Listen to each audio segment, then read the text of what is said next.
Salamlar dostlar, kanalımın əziz izləyiciləri. Bu günləri sizin üçün yeni bir video hazırlamışam. Artıq əvvəlki videolarımın mövzusunda deyil. Düzdür, bu dəfəki videoda maarifləndirici bir videodur, amma mövzu olaraq IT sahəsinə yaxın bir mövzudur. Özündə nəinki IT-nin həmçinin iqtisadiyyatı birləşdirən bir mövzudur. Bu günləri mən sizlərə data analiz barədə danışacağam. Data mining nə deməkdir? Ümumiyyətlə bu qavramlar hələ ki Azərbaycan üçün çox da təzə, yəni yeni bir qavramlardır, yeni bir anlayışlardır. Çünki təzə istifadə olunmağa başlayır. Sanki küləyi indi deyir Azərbaycana. Halbuki mən burada oxuduğum müddətcə, İspaniyada oxuduğum müddətcə bunun əksinə Avropada nə qədər çoxdan bir kök salmış olduğunu görürəm. Əksər yerlərdə, çox yerlərdə məhz kommersiya məqsədi ilə bu data analiz tətbiq olunur. O zaman gəlin başlayaq. Bu günləri mən hansı mövzulara toxunacağam? Gedişat belədir ki, ilk olaraq sizlərə data analiz, data mining nə deməkdir? Bu barədə məlumat verməyə çalışacağam. İkinci hissədə isə bu data analiz zamanı hansı proqramlaşdırma dillərindən istifadə olunur və çox gözəl ki, bu günləri videoda sizlərə əyani bir example-da nümunədə göstərəcəm. Proqramlaşdırma dilində işləyəcək və nəticə sizi bu sahənin necə də gözəl, necə də maraqlı, nə qədər güclü olduğunu sizə göstərəcək. Daha sonra proqramlaşdırma dillərindən danışdıqdan sonra təbii ki, data özü də birinci sənətdə deyilən bir qavram var, bir istifadə vardır, düzdür. Biz bunun sübutunu təbii ki, Tableau toolu ilə görəcəyik. Ümumiyyətlə, əlimizdə bir data varsa, bir məlumat varsa, istərdik ki, onu daha oxuna bilən, daha aydın şəkildə gətirək. Bunun üçün də qrafiklərdən istifadə olunur. Müəyyən qədər pie chartdır, bar chartdır, bunlar geniş bir mövzudur. Sadəcə olaraq mən müəyyən nümunələri Tableau'da sizə göstərəcəm. Tableau'nun nəyə qadir olduğunu sizlərlə birlikdə görəcəyik. Və həmçinin kitab önərilərimdə olacaqdır ki, sizlərə bu videonun siz bildirsəz, real olaraq bildirsəz, mən həmin şəxslərə kitabı göndərəcəm PDF olaraq, başqa kitablar. Demək, hal-hazırda siz videoya başlanğıcında görürsünüz bu kitab data analiz əgər başlayırsınızsa, hər hansı bir müəyyən qədər səviyyəniz varsa, bu kitab çox gözəl kitabdır. Ümumiyyətlə, YouTube dərslərində, Udemy dərslərində də referens olaraq bu kitaba istifadə olunur. Burada konseptə baxdığımızda da, hansı ki, bu günləri mən sizə danışacağım, həm tətbiqindən, həm nəyə görə bunlar bu önəmlidir, sizlərə bildirəcəm. Burada həm əyani şəkildə siz example-lar, nümunələri görə bilərsiniz kitabda. Keçək əsas məsələyə. Data analiz nə deməkdir? Data analiz o deməkdir ki, sizin bir müəyyən qədər məlumatınız var və siz onu analiz edib ortaya bir bilik çıxartmaq istəyirsiniz. Qısacası izah edeyim ki, əslində data analiz data miningin bir qoludur. Data mining nə deməkdir? Hərfi tərcümə etsək, məlumatların mədənciliyi kimi başa düşülür. Mədəncilik nə deməkdir? Yəni, kömür mədənli insanlar kömürü tapmaq üçün əlləşir, vuruşur, qazıntılar aparılır. Yəni, o qədər bir yerdən məqsəd kömürü çıxarmaqdır.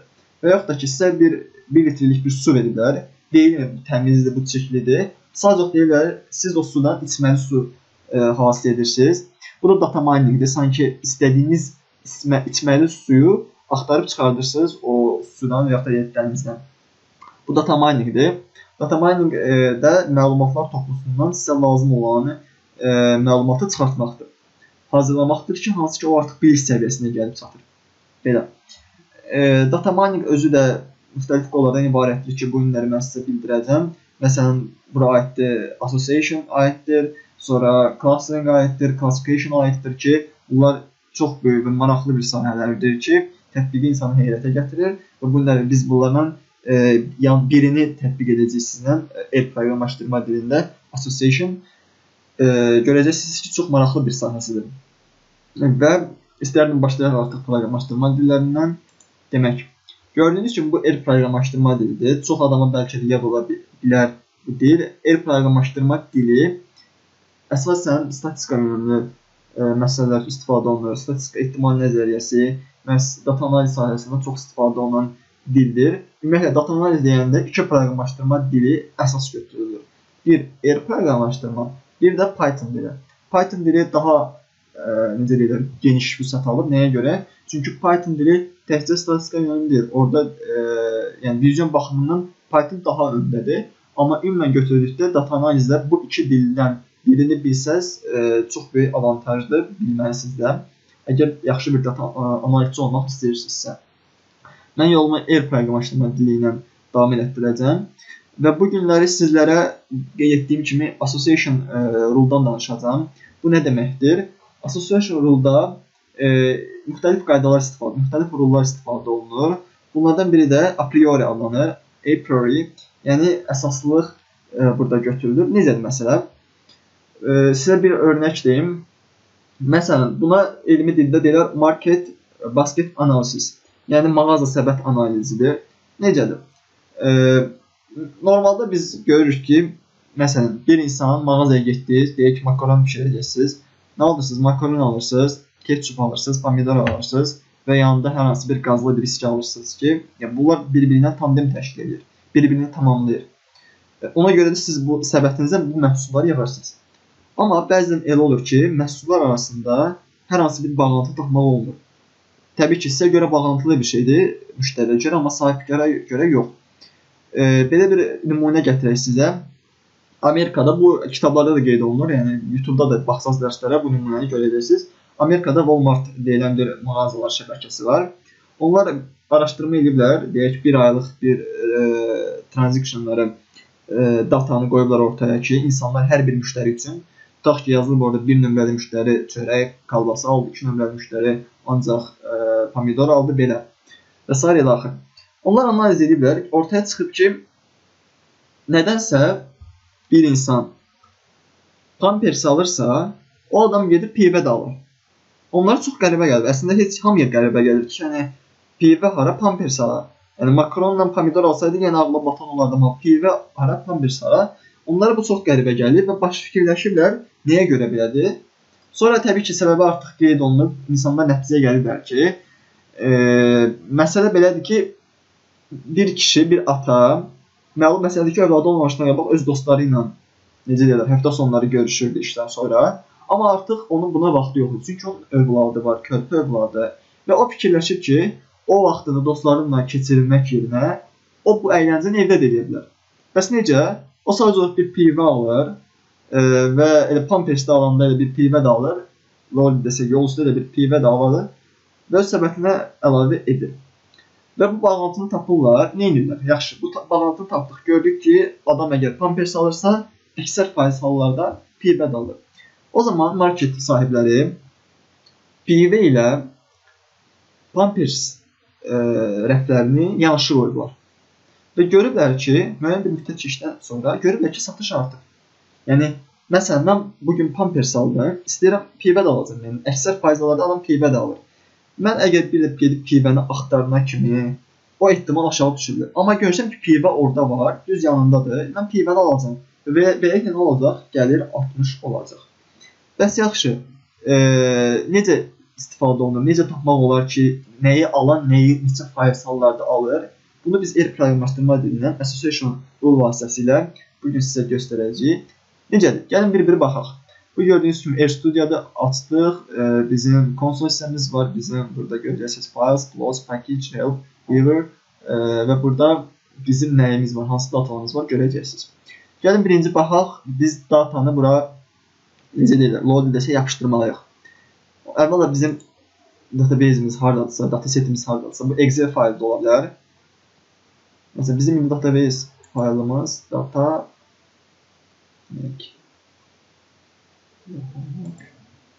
a priori dedik. Baxın, gəldi fayllar. Bizim datasetimiz market basket optimization faylıdır ki, bu əslində Excel faylıdır. Sadəcə bu .csv common separated value faylıdır. Bunu Excel'e çevirə bilərsiniz. Daha sonra bu gəldikdən sonra ekrana more hissəsində olursunuz. Set as working directory. Bunu qeyd etməsəz, nə yazsaz belə işləməyəcək. Çünki o görünəlidir. Qeyd olundu. Aha, okey. Daha sonra biz datamızı təyin edirik. Yazırıq data set. Bu başqa bir adda ola bilər. Yəni, istədiyiniz bir randomik adı qoya bilərsiniz. Mən dataset qoydum uyğun olaraq. Dataset bərabərdir. Nəyə bərabərdir? Datasetimiz oxunmalıdır. Read Nə faylıdır? CSV faylıdır. Read CSV. Read CSV faylıdır və bizim faylın adı, baxın, burada gəldi hətta read CSV-də nə olmalıdır? Hansı bölmələr olmalıdır? Əgər biz bunu daxil edək, adı nədirsə datasetimizin adı, onları olaraq daxil edirik. Market.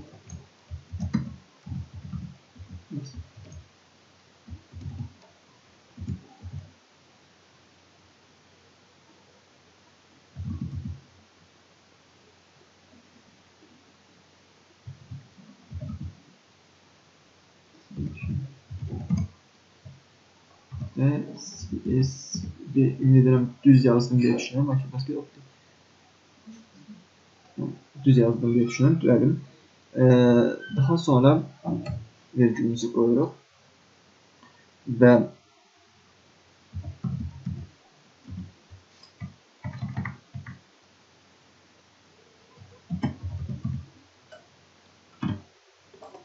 header false. Data atılama sonra mən izah edəcəm header mənasını. False və baxın, artıq datamız gəldi. 7501 obyektimiz var, variable'ımız var və bir şey də unutmayaq ki, biz pack cavab vermək bura. Çünki biz approach istifadə edirsə, o sonra arrows gördüyünüz kimi nə gəldi? Bunu biz yüklənməlidir. Yükləndirim.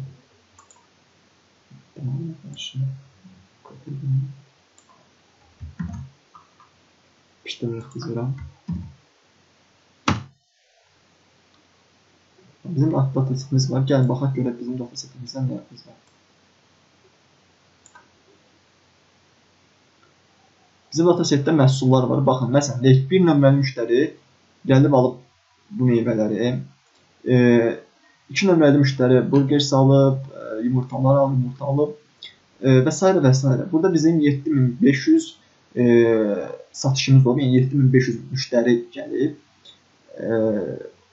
və datamız budur və bunun üzərində işləyəcək. Və biz bunu analiz edərək biləcəyik ki, nəyi alanlar nəyi də daha sonra öz səbəbini əlavə edir və neçə faiz sayılarda. Biz o ehtimalı da verəcəyik, sizə görəcəksiniz. Daha sonra datamız artıq məlumdur, datasetimiz bilirik. Yenidən set artıq yazıldı. Devam verdim. Bu səfər isə transactionları oxumaq lazımdır. Transactionlar isə hansı ki, mən dediyim kimi, hər bir müştəri bir transaction sayılır. Hər bir gedişat. Transactions.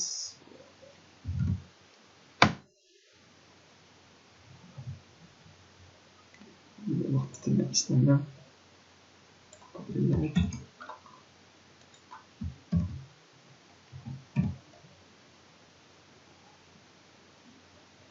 Sonra separator'dan istifadə olunur. Separator gəldim və düzlü və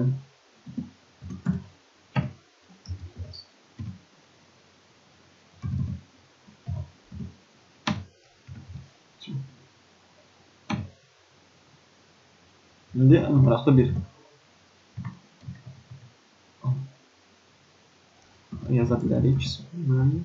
Biz artıq datasetimiz barədə müəyyən məlumatlar alacaq hal-hazırda. Summary.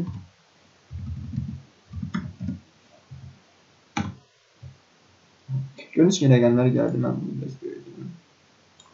Bu rəqəmlər nə deməkdir? Baxın, yazıb ki, most frequent items, yəni ən çox görülən itemlər, yəni ki, əşyalar, yəni qidalar.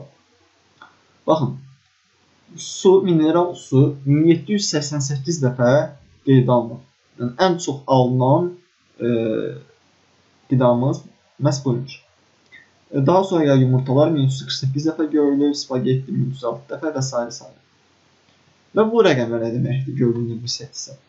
Bu set o deməkdir ki, 1754 səbətdə yalnız bir məhsul.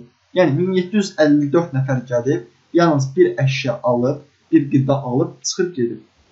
və yaxud da 1358 nəfər gəlib yalnız 2 şəklə çıxıb gedir və bir nəfər gəlib mümkün 20 məhsulumuz varsa 20-sini alıb gedir. Belə, yəni böyle bir mağazadır ki, yalnız 20 məhsulu var. Belə. Və daha sonra demək biz qeyd elədik, müəyyən qədər məlumatları gördük. İndi isə keçək qrafik hissəyə.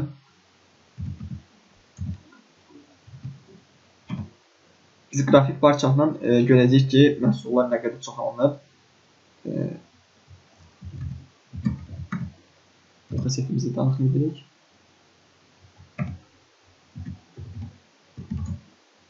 Biz burada 10 da yaza bilərik, 100 də yaza bilərik. Yəni 10 yazdığımızda 10 ən çox satılan məhsulu görəcəyik. Burada düzdür, biz burada yalnız 5, 3, 2, 5 ən çox satılan məhsulu görürük. Amma 10 çox satılan məhsulu görmək üçün enterə basırıq. Gələcək. Gördüyünüz kimi biz buna zoom edək.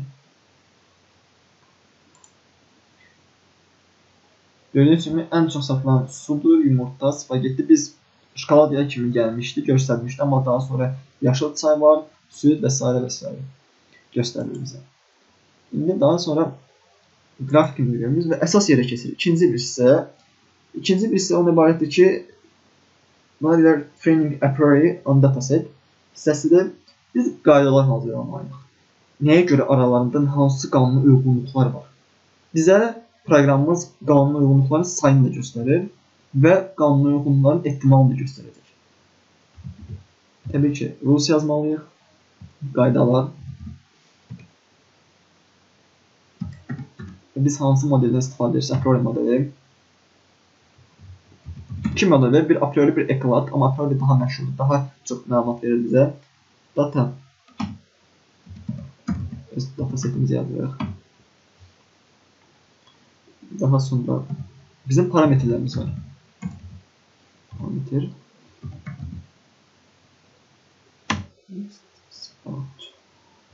Və keçək əsas məsələyə.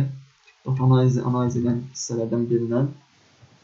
Hazırda boş qoyulan bu hissəni izah edəcəm.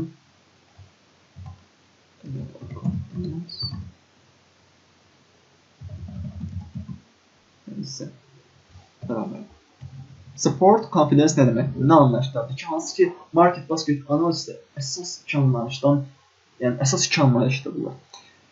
Support nə deməkdir? Support rəqəmi, biz hansı ki o rəqəmi yazacağıq. O rəqəm o deməkdir ki, dəqiq bir rəqəmdir və göstərəcək ki, bizə indi biz hesablamada görəcəyik. Məsələn, 3% halda bu məhsul %100 bir yerdə alınır. Confidence sadəcə ehtimal verir. Support rəqəmi necə yazacaq? Confidence rəqəmi yerinə nə yazacaq? Fərz edək ki, bizim marketdə ən az satılan məhsul, X adında ən az satılan bir məhsulumuz var. Hansı ki, gün ərzində 3 dəfə satılır. 3 dəfə satılır və bizim data setimizdə yalnız bir həftəlik alış-verişi göstərir. O zaman yenirik 3'ü vurursunuz 7'ye, elir 21. 21'i bölürsünüz 7500'e. Neye göre 7500'e? Çünkü bizim datasette hal-hazırda bir həftəlik alış-veriş var və 7500 dənə bayaq gördük alış-verişimiz var. Ona görə də biz 3'ü vurub 7'ye 7500'e də böləcəyik. Alınan rəqəm 0,28 edir. Biz onu qısaca olaraq 0,3 kimi götürəcəyik. Yəni 0,3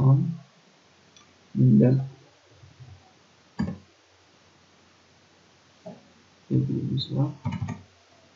Confidence rəqəmi nə deməkdir? Confidence rəqəmi siz artıq heç hesablamırsınız. Sadəcə olaraq özünüz deyirsiniz. Məsələn, istəyirsiniz ki, sizin qarşınızda məhsullar çıxarsın, hansı ki ehtimalı verəcək. Ehtimalı 20%-dan çox olanları. Yəni minimum 20% olsun. Amma istəyirsinizsə yox, nə üçün artıra bilərsiniz? Elə bilərsiniz 50%-dan çox. Məsələn, gəlin bizə deyək 50%-dan çox. Daha inandırıcı görsənsin, daha inandırıcı rəqəmlər 0,5 və tərzə verək.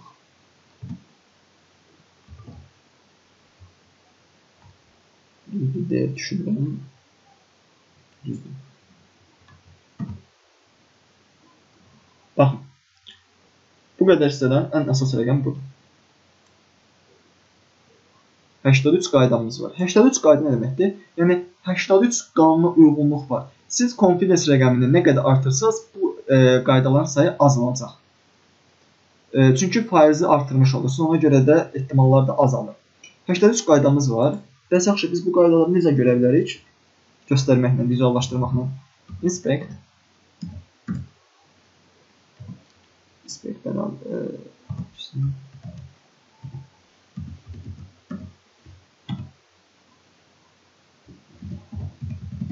Təbii ki, qaydalara əsas götürürük.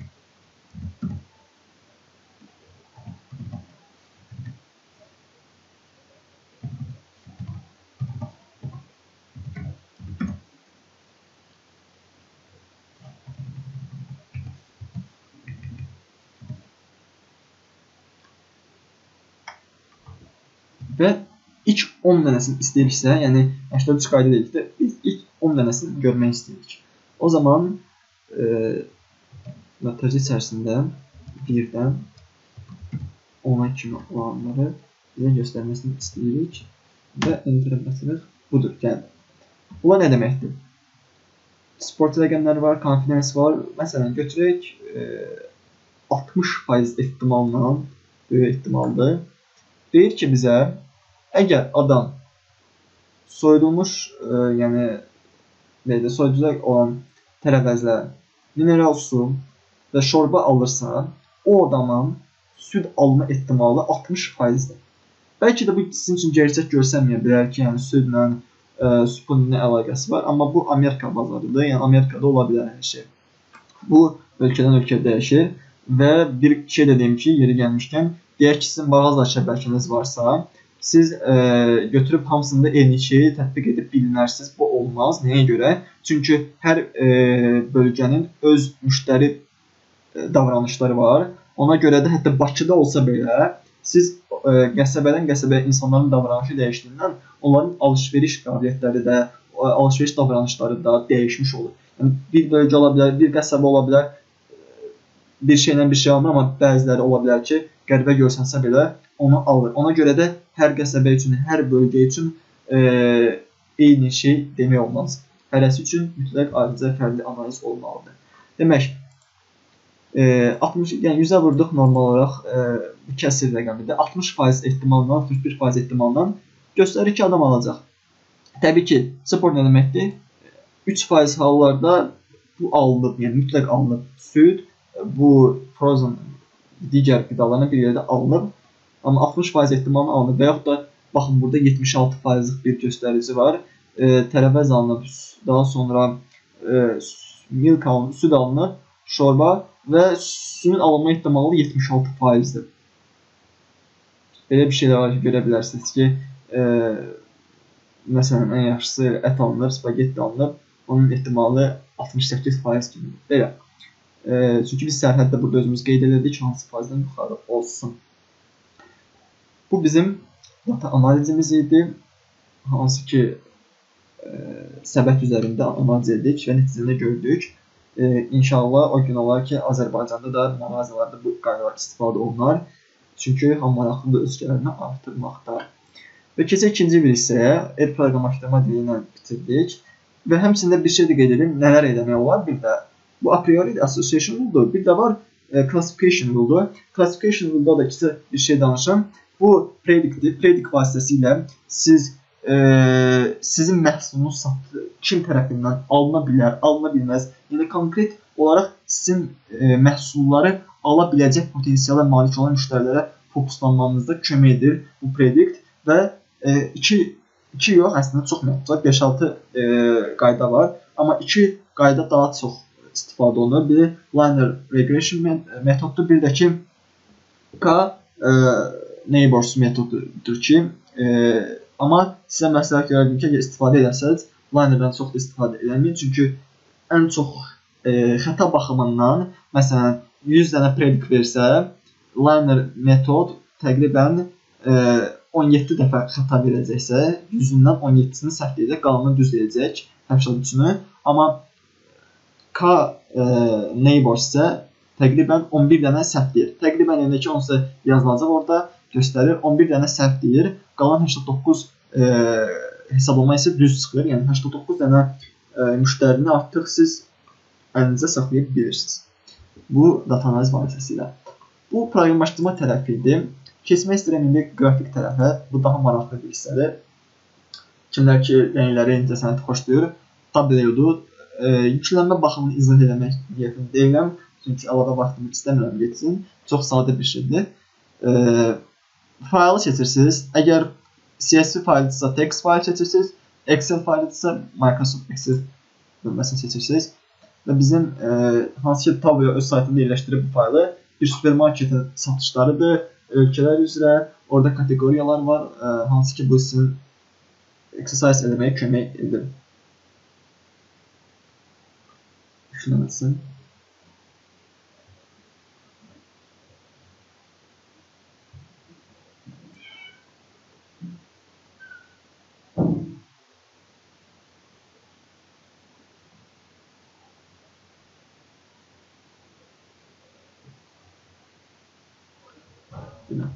Bu bizim fayldır.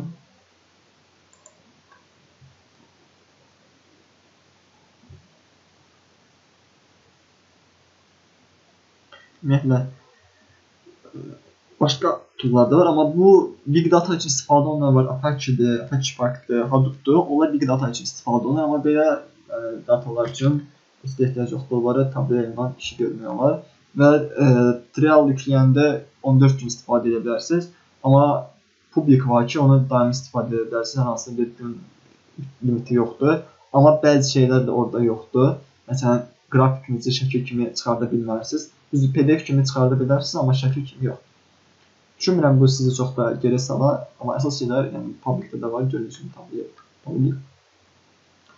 İlk səhifə belə bir səhifə açılır. Bizim order table'ını seçirik. Baxın, indi bizim datamız görsəniz nələr var, nə hansı sütunlar var. Daha sonra biz öz worksheet'imizə gedəcəyik. Baxın, bizim table'ımıza row ID var, sifarişin nömrəsi var, tarix var, satışların qiymətlə ifadəsi, tarixlər, ölkə, şəhər və s. ilə axır. İndi biz öz worksheet'imizə daxil oluruq. Hansı ki biz qrafikləri orada vizuallaşdıra biləcəyik.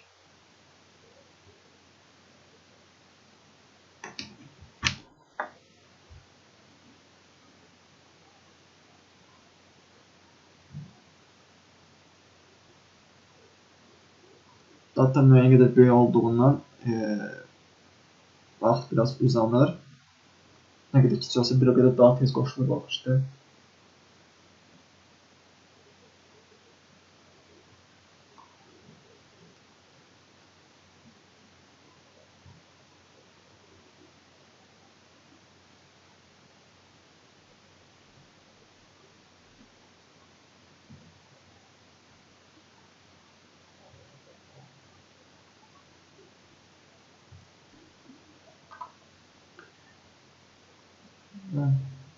Ümid edirəm sizə canlı sıxıcı gəlmir. 2 video çəkməkdənsə fikirləşdim ki, bir videoda siz yəni şərt deyil bir dəfə oturub hamısına baxasınız. Sessiyada baxa bilərsiniz. Sonra ki data analizin önəmini, nə qədər mühüm bir şeydir onu anlayasınız. Bəli, worksheetimiz açıldı. Bəlkə də sizə qarşı kimi görsənə bilər. Baxın, bunlar bizim sütun adlarımızdır ki, hansı ki biz dedik, orderdir, regiondur, satışlardır və s. Bu işarə, kərpic işarəsi, o deməkdir ki, bu integer dəyərdir, yəni rəqəm bir dəyərdir, ABC, yəni göründüyü kimi bu stringdir və tarix. Məsələn, biz bunlardan nə edə bilərik ki, biz istifadə edə bilərik. Deyək ki, biz istəyirik ki, bizim kateqoriyalarla uyğun olaraq satışlarımızın sayının uyğun göstərən bir bar chart göstərsin. Necə edirik bunu? Əvvəla biz burada kateqori.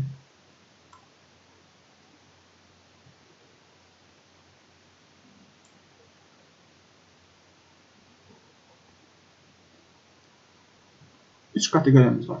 Furniture, Office Supplies, Technology. Və hər kateqoriyada sub kateqoriya var. Ona görə də gəlin biz onlara baxaq. Məsələn, mebeldə burada var kitab rəfləri, stol və yaxud da s. görünür. İndi biz istəyirik ki, qabaqlarında rəqəmlər olsun. Yəni nə qədər satış olur. sum sales avtomatik olaraq toplayır. Baxın, belə bir bar chart gəlir bizə. Bu hal-hazırda əslində çox da yararlı vəziyyətdə deyil. Nəyə görə? Çünki mən bilmirəm burada ən çox hansı satılır, nə qədər satış olur. Bunun üçün sadəcə biz nə edəcəyik? Gəlin baxaq. Əgər istəsəz biz bunu artan azalan sahəsindən burada bölümümüz ascending və descending var. Məsələn, gəlin belə bir şey edək.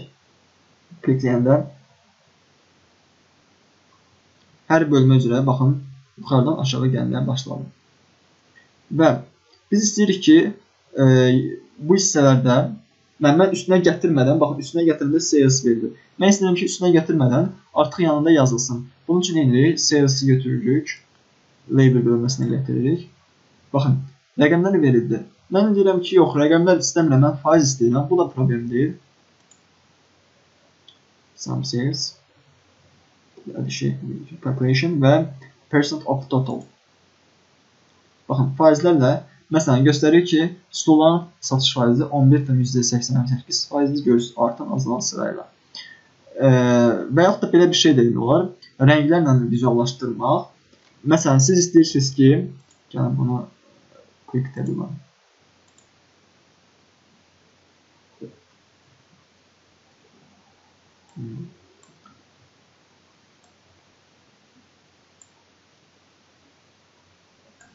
Siz istəyirsiniz ki, ancaq rəqəmlərdir və müəyyən bir qismi sizə lazımdır. Məsələn, satış həcmi 450.000 dollardan aşağı olan məhsulların satışı sizə maraqlandırmır və yaxud da fərq qoymaq istəyirsiniz. Necə fərq qoya bilərsiniz? Bunun üçün calculation field yaradırıq.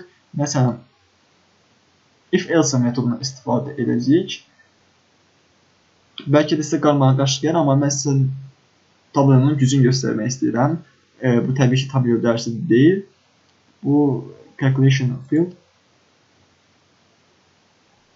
Bir şey gəlir. Təbii ki, adın özünüz seçirsiniz. Məsələn, olsun if else. Bu isə bizim kalkulator sistemimizdir. Tipik, yəni proqramlaşdırmada müəyyən qədər məlumat varsa if seçilir və if nə, məsələn, bizim satışlarımız var, sum sales.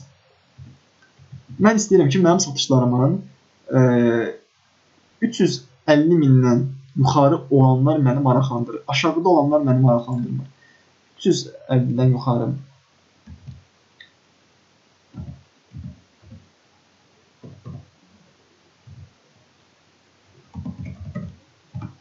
O zaman bizim alınacaq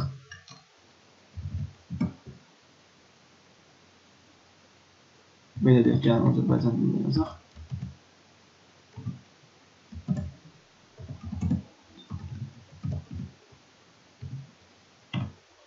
Və qalan hallar isə sadəcə olaraq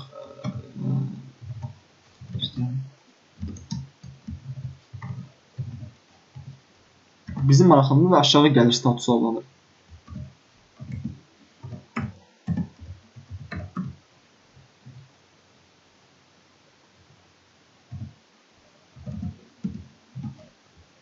Artıq baxın, the calculation is valid, artıq hazırda apply. Okay. If-else, demək, biz gördüyünüz kimi burada bir yaranlı bir bölmə, if-else. Hal-hazırda biz bunu necə tətbiq edə bilərik? Biz bunu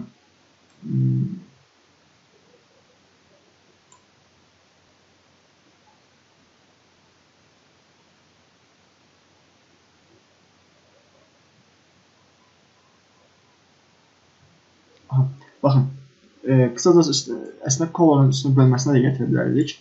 Daha rahat olardı. Eyni bir şeydir. Baxın, aşağı gəlirlər məhz bu göyrəkdə olanlardır. Çox gəlirlər isə biz bunun rəngini dəyişə bilərik. Kolor bölməsinə daxil olursunuz. Edit colors. Aşağı gəlir üçün məsələn aşağı gəlir qırmızı olsun deyirik. Amma çox gəlir aşağı olsun.